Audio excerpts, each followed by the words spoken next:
الحمدللہ وکفا وسلام علی عبادہ الذین اصطفیٰ اما بعد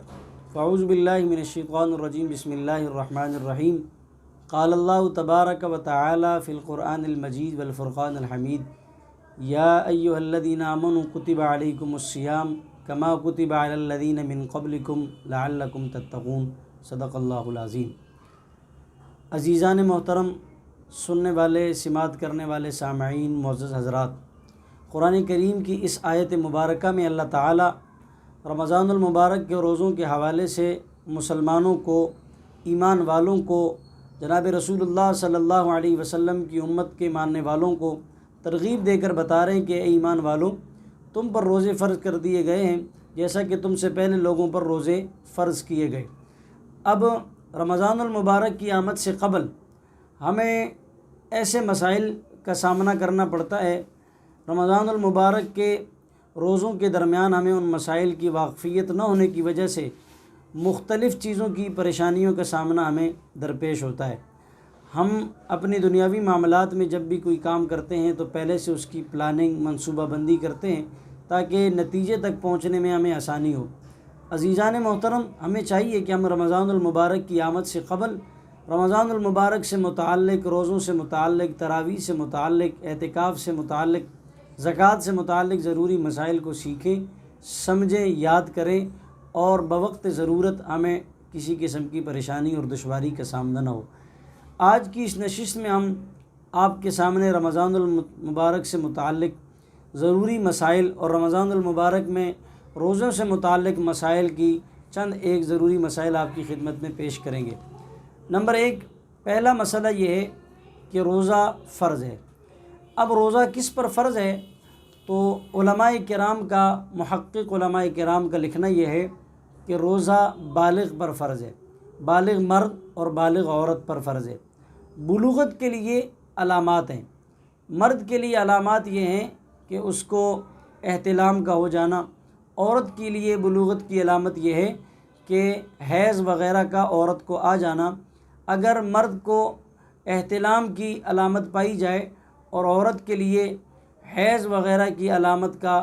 ظاہر ہو جانا، یہ اس بات کی دلیل ہے کہ اب یہ بالغ ہو چکے ہیں اور ان پر روزے فرض ہیں۔ لیکن علماء کرام کا لکھنا یہ ہے کہ اگر بلوغت کی کوئی ایسی علامت نہ پائی جائے، یعنی حیض وغیرہ عورت کے لیے ظاہر نہ ہو اور مرد کے لیے احتلام وغیرہ کی علامت ظاہر نہ ہو، تو قمری مہینوں کے اعتبار سے زندگی کے جب 15 سال پورے ہو جائیں اور 16واں سال شروع ہو جائے گا تو ایسے مرد پر اور ایسی عورت پر شریعت کی روح سے روزہ فرض ہوگا۔ لہٰذا ہمیں یہ بات سمجھ لینی چاہیے کہ روزہ فرض ہے بالغ پر، بلوغت کے لیے علامات ہیں، اور اگر علامات ظاہر نہ ہوں تو عمر کی جو ترتیب ہے وہ 15 سال قمری مہینوں کے اعتبار سے ہے کہ قمری مہینے کے اعتبار سے جب 15 سال پورے ہو جائیں گے، 16واں سال شروع ہوگا تو اس بالغ پر روزہ فرض ہوگا، اور شرعی اعتبار سے وہ مرد اور عورت بالغ تصور کیے جائیں گے۔ روزہ بھی رکھنا لازم ہوگا اور نماز کا بھی بر وقت پڑھنا، ادا کرنا ضروری ہوگا، چھوڑنے کی صورت میں قضا لازم ہوگی۔ دوسرا مسئلہ یہ ہے کہ رمضان المبارک کے روزوں کے اندر اللہ تعالیٰ نے اہل اسلام اور اہل کتاب کے روزوں میں فرق رکھا ہے۔ اہل کتاب اور اہل اسلام کے روزوں میں بنیادی فرق تو یہ ہے، جناب رسول اللہ صلی اللہ علیہ وسلم کا فرمان اقدس ہے کہ مسلمان اور اہل اسلام کو چاہیے کہ وہ رمضان المبارک کے روزے کے لیے سحری کا اہتمام کریں، اس لیے کہ ایک حدیث میں آپ علیہ السلام کا فرمان اقدس ہے، آپ نے فرمایا سحری کے کھانے میں برکت ہے۔ ایک حدیث کے اندر آپ صلی اللہ علیہ وسلم کا فرمان اقدس موجود ہے، جناب رسول اللہ صلی اللہ علیہ وسلم کا فرمان اقدس ہے کہ روزہ سحری کر کے رکھا کرو، اگرچہ وہ سحری آپ ایک گھونٹ ہی کیوں نہ ہو، سحری کے لیے آپ نے پانی کا ایک گھونٹ ہی کیوں نہ پیا ہو۔ اور پھر جناب رسول اللہ صلی اللہ علیہ وسلم کا یہ فرمان اقدس مشہور ہے حدیث کی کتابوں میں کہ مسلمان اور اہل کتاب کی روزے میں یہ فرق ہے کہ اہل کتاب روزہ رکھتے تھے مگر ان کا روزہ بغیر سحری کے ہوتا، اور مسلمان کے روزے کی ابتدا ہوتی ہے وہ سحری سے ہوتی ہے، اور آپ صلی اللہ علیہ وسلم نے فرمایا کہ آپ سحری کیا کرو اور سحری کا کھانا کھایا کرو، اس لیے کہ سحری کے کھانے کے اندر برکت ہوتی ہے۔ تیسرا مسئلہ یہ ہے کہ اب سحری کو کب کھائیں، اس لیے کہ روزہ جو ہے وہ صبح صادق سے پہلے پہلے بند کرنا ہے۔ اب سحری کھانے کے اندر اتنی بھی بہت زیادہ جلدی نہ ہو کہ صبح صادق کے اندر وقت میں بہت زیادہ ابھی ٹائم باقی ہے اور ہم جو ہے وہ پہلے سے ہی سحری کھا لیں۔ کھا تو سکتے ہیں، اجازت تو ہے اس بات کی، لیکن دوسری صورت میں یہ بھی نہ ہو کہ ہم سحری کو اتنا تاخیر سے لے جائیں کہ صبح صادق کے وقت کی ہی پہچان کرنا مشکل ہو جائے کہ آیا صبح صادق کا وقت کہیں شروع تو نہیں ہو گیا۔ تو ہمیں اعتدال سے کام لینا ہے، بہت زیادہ جلدی بھی نہ ہو اور بہت زیادہ تاخیر بھی نہ ہو۔ ہمیں چاہیے کہ ہم سحری کو اس ترتیب سے کریں کہ ابھی صبح صادق کے وقت میں چند منٹ باقی ہوں اور چند لمحات باقی ہوں، اور اس سے پہلے پہلے ہم اپنا روزہ جو ہے وہ سحری کھانے سے ہاتھ کو روک دیں اور ہم جو ہے وہ جو روزے کی ابتدا ہے تاکہ وہ ہماری سحری کی وجہ سے شروع ہو جائے۔ لہٰذا مسلمانوں کو چاہیے، اہل اسلام کو، اس سحری کے مسئلے میں بہت زیادہ تاخیر بھی نہ ہو اور بہت زیادہ جلدی بھی نہ ہو۔ جو شیڈول رمضان المبارک کا کیلنڈرز کی صورت میں آتا ہے اس کو فالو کرتے ہوئے ہم رمضان المبارک کی سحری کو 5، 6، 7 منٹ پہلے ہی کھانے پینے سے ہاتھ روک لیں۔ تیسرا مسئلہ یہ ہے، ہمارے ہاں مسلمانوں کے ہاں اور ہمارے معاشرے میں یہ بات دیکھی جاتی ہے، پائی جاتی ہے، سنی جاتی ہے کہ بہت سارے لوگ دوران اذان وہ سحری کا کھانا کھا رہے ہوتے ہیں، جبکہ سحری کا اذان کے ساتھ کوئی تعلق نہیں ہے۔ اذان کا ہونا وہ سحری کے بند کرنے کے لیے نہیں ہے، اذان کا ہونا وہ اس بات کی علامت نہیں ہے کہ اب وہ روزے کا وقت ختم ہو چکا ہے۔ عموماً ہمارے ہاں جب روزے کا وقت ختم ہوتا ہے، صبح صادق کا وقت شروع ہو جاتا ہے، سحری کا وقت ختم ہوتا ہے، تو ہمارے ہاں معاشرے کے اندر مختلف طریقہ کار کے ذریعے مسلمانوں کو یہ خبر دی جاتی ہے کہ بھئی اب سحری کا وقت ختم ہو چکا ہے۔ بعض مساجد میں سائرن بجانے کا اہتمام ہوتا ہے، بعض جگہوں پر مختلف طریقے کے ذریعے اس اطلاع کو پہنچایا جاتا ہے کہ اب سحری کا وقت ختم ہو چکا ہے، اور پھر اذان جو ہے وہ نماز فجر کے لیے دی جاتی ہے۔ اگر کوئی شخص دوران اذان کھاتا پیتا رہا اور اس کے ذہن میں یہ بات رہی کہ بھائی دوران اذان کھا سکتے ہیں، پی سکتے ہیں اور میرا روزہ شمار کیا جائے گا، تو ان حضرات کے لیے ان کی خدمت میں مؤدبانہ التماس اور گزارش ہے کہ ایسی بیوقوفانہ حرکات سے آدمی کو اجتناب کرنا چاہیے کہ جب دوران اذان انسان سحری کھاتا ہے تو اس کے سحری کھانے کی وجہ سے جو لمحات اذان کے دوران گزرے ہیں اس کا روزہ شمار نہیں ہوگا، اور اس دن کے روزے کی اس کو قضا کرنی ہوگی جو اس کی غفلت کی وجہ سے اس کے وہ لمحات دوران اذان کھانے پینے میں خرچ ہوئے اور اس کا کھانے پینے کا عمل دوران اذان بھی رہا، لہٰذا اذان کے دوران کھانے پینے سے اس دن کا روزہ شمار نہیں ہوگا۔ اگلا مسئلہ یہ ہے کہ روزہ رکھنے کے لیے سحری، اگلا مسئلہ یہ ہے کہ ایک آدمی کو غسل فرض ہوا، اب وہ شخص رات کو سویا، صبح سحری کے لیے اٹھا، اب اس شخص کے لیے غسل فرض ہے۔ اب ایسے شخص کو آیا شریعت مطہرہ کی طرف سے کیا احکامات ہیں؟ اب ایک آدمی کے لیے غسل کرنا فرض اور لازم ہے، آیا وہ پہلے غسل کرے یا پہلے سحری کا اہتمام کرے؟ چاہے وہ غسل کسی بھی وجہ سے فرض ہو، صحبت کی وجہ سے فرض ہے یا وہ احتلام کی وجہ سے فرض ہے، اب اس شخص کے لیے شریعت مطہرہ کی طرف سے کیا تعلیمات ہیں؟ تو دو باتیں ملحوظ خاطر رکھنی چاہیے۔ اگر اس کے پاس اتنا ٹائم میسر ہے کہ وہ غسل آسانی سے کرے، آرام تسلی سے کرے، اور پھر اس کے بعد اس کو سحری کھانے کا موقع میسر آ سکتا ہے، اس کے پاس اتنا وقت ہے کہ وہ سحری کر سکتا ہے، تو ایسے شخص کے ذمہ لازم ہے کہ وہ پہلے غسل کرے اور پھر اس کے بعد سحری کا اہتمام کرے۔ لیکن اگر اس کے پاس اتنا وقت میسر نہیں کہ وہ سحری کرتا ہے تو غسل کرتا ہے تو سحری کا وقت ختم ہو جائے گا، تو ایسے شخص کے لیے ضروری ہے اور اس کو شریعت مطہرہ کی طرف سے یہی تعلیمات ہیں کہ وہ شخص جو ہے وہ پہلے سحری کا اہتمام کرے اور پھر اس کے بعد وہ غسل کرے، اور غسل کرنے میں اتنی تاخیر بھی نہ ہو کہ اس کے غسل کرنے کی وجہ سے صبح کی جو نماز ہے وہ جماعت اس کی قضا ہو جائے اور فوت ہو جائے۔ اگلا مسئلہ جو بہت اہم ہے، رمضان المبارک کے روزے کے لیے نیت کا پایا جانا انتہائی ضروری ہے۔ اللہ تعالیٰ نے جناب رسول اللہ صلی اللہ علیہ وسلم پر جتنے بھی احکامات نازل فرمائے ہیں،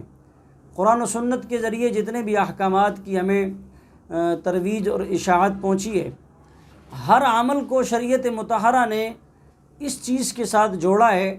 کہ انما الاعمال بالنیات، تمام کے تمام اعمال کا دار و مدار وہ نیتوں پر ہے، ہر عمل کا تعلق نیت کے ساتھ ہے۔ رمضان المبارک کے روزے کے لیے نیت کا پایا جانا انتہائی ضروری ہے۔ اس مسئلے کو ہمیں بڑی توجہ کے ساتھ سماعت کرنا چاہیے کہ جہاں شریعت کے باقی معاملات میں، اعمال میں نیت کا ہونا ضروری ہے، تو وہاں رمضان المبارک کے روزے کے لیے بھی نیت کا پایا جانا شرط ہے۔ نیت کیا ہے؟ نیت دل کے ارادے کا نام ہے۔ ایک آدمی دل میں یہ ارادہ کر لیتا ہے کہ میں آج رمضان المبارک کا روزہ رکھتا ہوں۔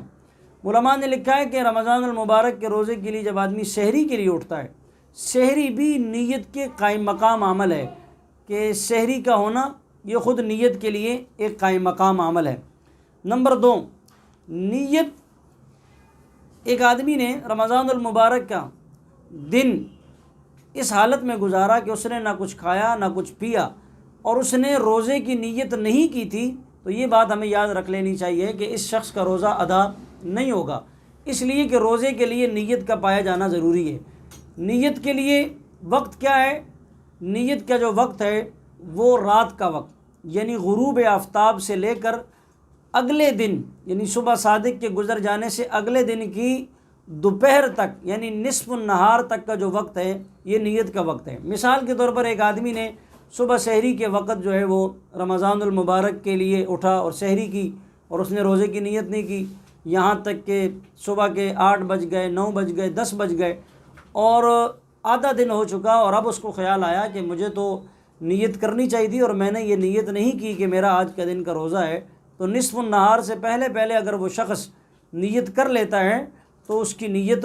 ہو جائے گی اور اس کا رمضان المبارک کے اس دن کا روزہ ادا ہو جائے گا۔ اور اسی طرح رمضان المبارک کے ہر آنے والے دن کا روزہ، ہر اگلے دن کے روزے کے لیے روزانہ نیت کا پایا جانا ضروری ہے۔ اگر ایک دن روزے کی نیت کی اور یہ سمجھا کہ میرے پورے رمضان المبارک کے روزے کی نیت کی طرف سے یہ نیت کافی ہوگی، تو ایسا سمجھنا اور ایسی سوچ کا رکھنا یہ خلاف شرع ہے، لہذا اس کا روزہ ادا نہیں ہوگا۔ ہر اگلے دن اس کو روزے کے لیے نیت کا کرنا ضروری ہے۔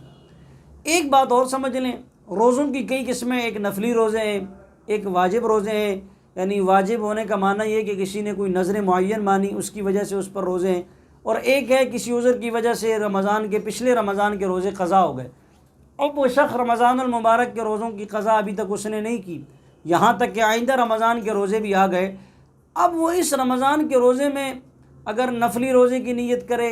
نظر معین کی نیت کرے، یا پچھلے سال کی رمضان کے قضا روزے کی نیت کرے، تب بھی اس کا اسی سال کا رمضان المبارک کا قضا روزہ یعنی موجودہ روزہ ادا ہوگا۔ جو رمضان المبارک کا موجودہ روزہ چل رہا ہوگا، جو موجودہ دن کا روزہ ہوگا، اس نے اگر نفلی نیت کی، واجب کی نیت کی، نظر معین کی نیت کی، یا قضا روزے کی نیت کی، تو ہر صورت میں اس کی نیت اسی دن کے روزے کے لیے شمار کی جائے گی، لہٰذا اس کا روزہ جو نیت کے اعتبار سے ہوگا وہ اسی رمضان المبارک کا ادا ہوگا۔ نیت کے معاملے میں 4 باتیں یاد رکھ لیں۔ نمبر 1، رمضان المبارک کے روزے کے لیے نیت کا پایا جانا ضروری ہے، اور نیت دل کے ارادے کا نام ہے، اور سحری بھی نیت کے قائم مقام ہے۔ نمبر 2، نیت کے لیے کس وقت تک اجازت ہے؟ نمبر 1، غروب آفتاب کے بعد، یعنی جو رات ہوتی ہے، اب صبح صادق تک انسان سحری کرتا ہے، صبح صادق کے بعد سے لے کر یعنی دن کے آدھے ہونے تک، نصف النہار تک، ایسے شخص کو نیت کرنے کی اجازت ہوگی۔ نمبر 2، رمضان المبارک کے اندر کسی بھی اور روزے کی نیت کی، تب بھی اس شخص کا رمضان المبارک کے اسی دن کا روزہ ادا ہوگا۔ اور نمبر 3، رمضان المبارک کے ہر روزے کی الگ الگ نیت کرنا ضروری ہے، بغیر نیت کے اگر کسی شخص نے روزہ رکھا تو اس شخص کا روزہ ادا نہیں ہوگا۔ اگلا مسئلہ یہ ہے، رمضان المبارک کے روزوں میں اب دن کے وقت میں کوئی نابالغ شخص تھا، اس کو بلوغت کی علامات ظاہر ہوئیں اور وہ بالغ ہو گیا، اسی طرح کوئی غیر مسلم تھا، وہ رمضان المبارک کے دن میں مسلمان ہوا، اور اس نے نصف النہار سے قبل یا نصف النہار کے بعد جو بھی ہے، اس نے بالغ ہونے کی علامات کو پایا غیر بالغ نے، اور غیر مسلم نے اسلام قبول کیا تو ایسے دونوں شخصوں کے لیے لازم ہے کہ وہ باقی دن جو ابھی تک افطار تک باقی ہے اس دن تک افطار سے پہلے پہلے نہ کچھ کھائیں اور نہ کچھ پئیں۔ ان پر لازم ہے کہ باقی روزہ داروں کا احترام کرتے ہوئے اور ان کی مماثلت اختیار کرتے ہوئے ان جیسا ہو کر کھانے پینے سے خود کو بچائیں۔ اگر خدا نخواستہ انہوں نے کچھ کھایا پیا غیر بالغ ہونے کے بعد اور غیر مسلم اسلام لانے کے بعد تو ایسے شخصوں کے لیے روزے کی قضا کرنا لازم اور ضروری ہوگا۔ اسی طرح اگر کوئی شخص غیر بالغ ہے اور وہ رمضان المبارک کے ایام میں دن کے وقت میں بالغ ہو جاتا ہے اور زوال سے قبل یعنی نصف النہار سے قبل کوئی شخص نابالغ تھا اور نصف النہار سے قبل اس کے پاس بلوغت کی علامات ظاہر ہوئیں اور ان کو محسوس ہوا کسی بھی طریقے سے، یعنی احتلام کی وجہ سے، اور اگر عورت تھی تو حیض کے کسی وجہ سے، اگر عورت کو حیض کی ماہواری محسوس ہو تو اس کو تو روزہ حیض کے ایام میں نہیں رکھنا ہے، لیکن اگر مرد ہے اور اس کو بلوغت کی علامات ظاہر ہوئیں اور زوال سے پہلے ظاہر ہو جاتی ہے تو ایسے شخص کو چاہیے کہ وہ رمضان المبارک کے اس دن کے اگر روزے کی نیت کر لیتا ہے تو اس کے اس دن کا روزہ ادا ہو جائے گا۔ ایسے شخص جو رمضان المبارک کے ایام میں زوال سے قبل بلوغت کے وقت کو پہنچ جاتا ہے اور زوال کا وقت ابھی شروع نہیں ہوا، نصف النہار کا وقت ابھی شروع نہیں ہوا، تو ایسے شخص کو چاہیے کہ وہ رمضان المبارک کے روزے کی نیت کر لیتا ہے تو اس کا اس دن کا روزہ ادا ہو جائے گا۔ تمام مسائل کا خلاصہ آپ کی خدمت میں عرض کر دیتے ہیں۔ نمبر 1، رمضان کے روزے کے لیے نیت کا پایا جانا ضروری ہے اور نیت کے بغیر روزہ ادا نہیں ہوگا۔ نیت کا تعلق سحری کے ساتھ بھی ہے، اس لیے کہ سحری نیت کے قائم مقام ہے، نصف النہار سے پہلے آدمی نیت کر سکتا ہے۔ نمبر 2، آدمی کے لیے سحری کا کھانا یعنی باعث برکت ہے، اور سحری کھانے میں اتنی تاخیر بھی نہ کی جائے کہ صبح صادق کا وقت ختم ہو جائے، یعنی صبح صادق شروع ہو جائے اور غروب آفتاب یعنی جو رات کا وقت ہے وہ ختم ہو جائے، اس لیے کہ سحری کھانے میں برکت ہے۔ نمبر 2، کسی آدمی پر غسل فرض تھا اور اس کے پاس اگر وقت ہے کہ ابھی سحری میں ٹائم باقی ہے تو پہلے غسل کر لیں پھر اس کے بعد سحری کریں، اور اگر وقت کم ہے تو پہلے سحری کرے اور بعد میں غسل کر لے۔ تیسرا مسئلہ یہ ہے، دوران اذان اگر کوئی شخص کھاتا پیتا رہا اور اس کا یہ خیال اور تصور اور گمان اور یہ سوچ ہے کہ سحری کھاتے رہیں دوران اذان تو اس سے روزہ ہو جاتا ہے، تو ایسے شخص کا روزہ اس دن کا ادا نہیں ہوگا، اس لیے کہ دوران اذان کھانے پینے سے روزہ ادا نہیں ہوتا اور سحری کا وقت چونکہ ختم ہو چکا ہوتا ہے۔ چوتھا مسئلہ یہ ہے کہ روزہ فرض ہونے کے لیے، لازم ہونے کے لیے آدمی کا بالغ ہونا ضروری ہے۔ روزے اس شخص پر لازم ہیں اور اس مرد اور عورت پر لازم ہے جو بالغ ہو۔ بلوغت کے لیے علامات ہیں، عورت کے لیے حیض کا ظاہر ہونا اور مرد کے لیے احتلام کا۔ اگر یہ دونوں چیزیں نہ پائی جائیں تو 15 سال پورے ہو جائیں قمری مہینے کے اعتبار سے تو 16واں سال شروع ہو جائے گا تو ایسے شخص پر روزہ فرض ہو جائے گا۔ کوئی غیر مسلم دن کے وقت میں مسلمان ہوتا ہے، کوئی غیر بالغ دن کے وقت میں بلوغت کو پہنچ جاتا ہے تو اسے چاہیے کہ رمضان المبارک کے اس دن کھانے پینے سے احتراز کریں اور کھانے پینے سے اپنے آپ کو بچائے، اور اگر اس نے کھا لیا یا پی لیا تو غیر مسلم کے لیے جو مسلمان ہوا ہے اور غیر بالغ کے لیے جو بالغ ہوا ہے اس کے لیے اس دن کی قضا کا کرنا ضروری ہوگا۔ جو آدمی زوال سے قبل بالغ بلوغت کو پہنچ جاتا ہے علامات ظاہر ہونے کی وجہ سے، ایسے شخص کو چاہیے کہ وہ رمضان المبارک کے اس دن کے روزے کی نیت کریں اور باقی روزے داروں کے ساتھ شامل ہو جائے گا تو اس دن کا روزہ ادا ہو جائے گا۔ والسلام علیکم ورحمۃ اللہ وبرکاتہ۔